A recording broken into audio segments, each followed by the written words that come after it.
તહેવારોની સિઝન છે, આપણે મોજ મસ્તી ખાણીપીણીના મૂડમાં હોઈએ, પણ ચેતી જજો, કારણ કે કેટલાક લોભિયાઓ એવા એક્ટિવ થયા છે કે તમારો જીવ લીધા વગર કદાચ માનશે નહીં. નાનકડો એવો નફો, અને એના માટે થઈ મારા તમારા આપણા બધાના જીવ સાથે રમત રમી જાય છે. ખાવાની ચીજ વસ્તુઓમાં ભેળસેળ કરી રહ્યા છે, એવી ભેળસેળ જે કોઈને પણ હોસ્પિટલ અથવા સ્મશાન સુધી પહોંચાડી દે. આપણને લાગતું હશે કે એવી ખાવા પીવાની નાની નાની વસ્તુમાં થોડી ભેળસેળ શું કરી લે, તો શું કહે છે ડોક્ટર એ પણ જોઈ લો. રાજ્યમાં નકલીની ભરમાર, ઘીમાં ઘાલમેલ, તેલમાં ભેળસેળ, કોસ્મેટિકથી દવા સુધી બધું નકલી. ફરિયાદ કરો તો પોલીસ નકલી, બીમાર પડશો તો ડોક્ટર નકલી. તહેવારોમાં સાચવજો, નહીં તો મફતમાં તમારો જીવ જતો રહેશે. કારણ કે આજકાલ અસલી અને નકલી વચ્ચેનો ભેદ પારખવો ઘણો મુશ્કેલ થઈ ગયો છે. રોજિંદા વપરાશમાં ઉપયોગમાં લેવાતી મોટાભાગની વસ્તુઓ નકલી મળી રહી છે. રાજ્યમાં ચાલતા નકલીના ખેલમાં આજે ફરી કેટલીક નકલી ચીજવસ્તુઓ પકડાઈ છે. તહેવારો ટાણે થતી ઘી અને તેલમાં ભેળસેળ બાદ હવે કચ્છથી નકલી ટૂથપેસ્ટ બનાવતી ફેક્ટરી ઝડપાઈ છે. તો રાજકોટની તપાસમાં દૂધ, આઈસ્ક્રીમ, કુલ્ફી સહિતના નમૂના ફેલ થયા છે. તહેવારોના સમયે ઘીમાં ઘાલમેલ વધી જતી હોય છે. મહેસાણાથી આજે ફરી શંકાસ્પદ ઘીનો 16,000 લીટરથી વધુનો જથ્થો ઝડપાયો છે. ફૂડ વિભાગે બાતમીના આધારે રેડ પાડી હતી અને ઘીના નમૂના લઈ લેબોરેટરીમાં મોકલી આપ્યા છે. તો સુરતમાં થોડા દિવસો પહેલા 7 જેટલી દુકાનોમાંથી ઘીના નમૂના તપાસ અર્થે મોકલવામાં આવ્યા હતા, જેમાંથી 7 નમૂના ફેલ થયા છે. અલગ અલગ બ્રાન્ડના નમૂના મળે, જેમાંથી 7 નમૂના લેવામાં આવેલ. જે 7 નમૂનામાંથી 2 નમૂના અનસેફ અને 5 સબ સ્ટાન્ડર્ડ આવેલ છે. શું અપીલ છે કે દિવાળીને ગણતરીના દિવસો બાકી તે લોકો આવી બધી દુકાનોમાંથી ઘી વગેરે ખરીદતા હોય છે? લોકોએ બ્રાન્ડેડ અને વ્યવસ્થિત કિંમતની વસ્તુઓ ખરીદવી જોઈએ. સસ્તી કિંમતની વસ્તુઓ ખરીદવી નહીં જોઈએ, જેમાં ભેળસેળ હોવાની શક્યતા વધારે રહેલ છે.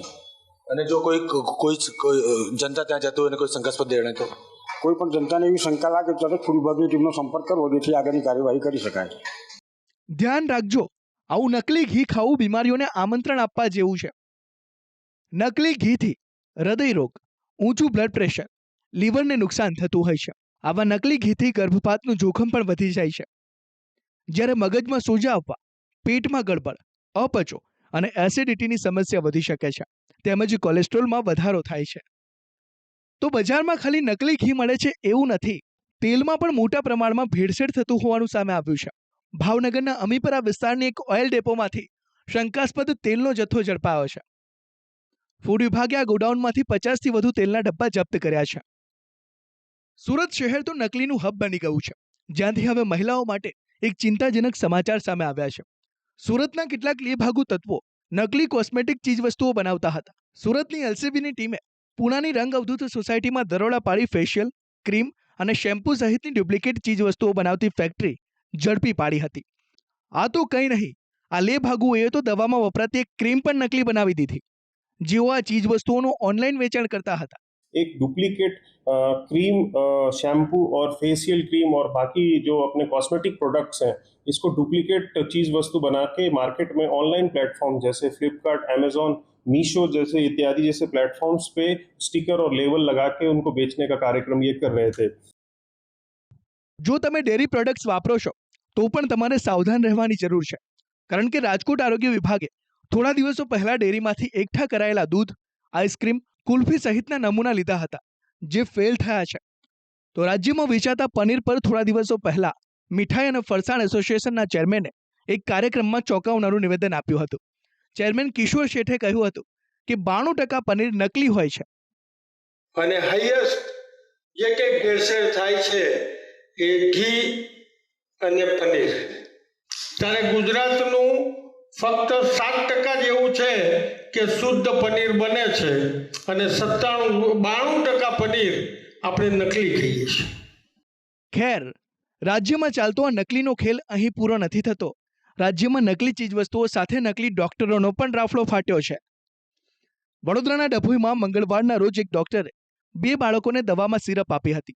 જો કે સિરપ પીધા બાદ બાળકોની તબિયત વધુ લથડી, જેની તપાસ કરતા માલુમ પડ્યું કે આ ડોક્ટર તો મુન્નાભાઈ MBBS છે, જે તો ખાલી 12 પાસ છે.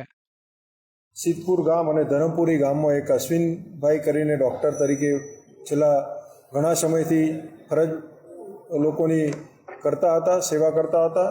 એમાંથી 2 છોકરાઓ નાના હતા, એમને કફ સિરપની સોડેક્સ ડીએસ કરીને એક બોટલ આપેલી હતી અને એ આધારે છોકરાઓ બેભાન થઈ ગયેલા હતા અને એમને છેવટે પ્રમુખ સ્વામી હોસ્પિટલમાં દાખલ કરેલા હતા. હાલ તબિયત સ્થિર છે. એમની જોડે હાલ કોઈ ડિગ્રી જણાવેલ નથી અને ધોરણ 12 સુધી ભણેલાનું પ્રાથમિક દ્રષ્ટિએ જણાઈ આવેલ છે. આમ તહેવારો ટાણે સક્રિય થયેલા ભેળસેડિયાઓ નજીવા નફા માટે લોકોની જિંદગી સાથે રમત રમતા પણ અચકાતા નથી. પણ ખાલી બીમાર પાડવા સુધી આ નકલીનો ખેલ નથી ચાલી રહ્યો. બીમાર પડ્યા પછી પણ લોકોએ સાચવવાનું છે કે જ્યાં તે સારવાર લેવા જઈ રહ્યા છે એ ડોક્ટર તો નકલી નથી ને. આમ તહેવારો પહેલા આખા રાજ્યમાંથી નકલીની રાવ ઉઠી છે. બ્યુરો રિપોર્ટ, સંદેશ ન્યૂઝ.